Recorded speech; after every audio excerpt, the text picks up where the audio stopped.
Hello, this is Stuck in Traffic with Wolf Gorlick. A couple minutes on information security. I posted a tweet earlier today. Wilson Misner, a good listener is not only popular, but eventually you learn something.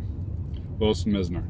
I like that concept. I really like learning, obviously, and I really like listening. I mean, it's amazing if you sit down with any security leader or practitioner in this field, listen to their pros, listen to their cons, listen to the strengths, what's working, what's not, get a feel for their sense of how they view information security and how they go about protecting it. The amount of information you can gather, right, and some really, really clever insights. And that's one of the things I love about being a strategist. So I had dinner with a couple folks earlier this week, an enterprise risk manager and a CISO for a financial services firm.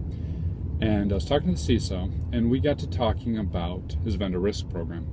And one of the things he looks into is employee retention and employee engagement. I hadn't really thought about that.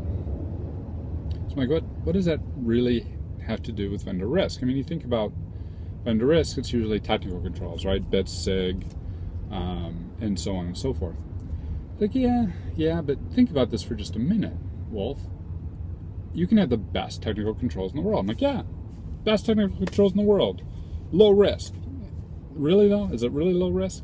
Like, absolutely. Everything's locked down, everything's secure, you got good segregation of duties, good monitoring, low risk. Okay. So what happens if those people in that position are happy and liking the job? Low risk, and they're looking out for my data. What happens if they're dissatisfied? What happens if they're actively disgruntled?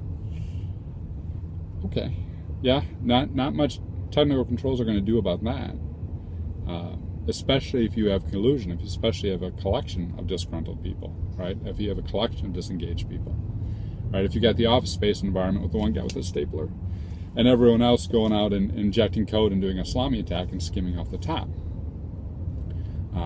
that's a problem. So I hadn't really thought about it, but employee engagement and employee satisfaction really does drive a lot of risk, especially for insider threat.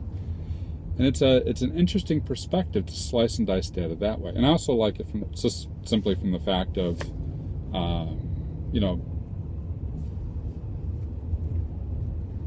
enjoying what you do, making sure those around you enjoy what you do, making sure your vendors have their people enjoying what they do. I like all that, of course. So it's a good approach, and it's an interesting set of controls that I haven't seen many other people look at. Something I wanted to share with you. Good tip, right? Listen to your HR people. What are they doing to keep your employees happy and to reduce your chances of insider risk? Something to check, something to think about.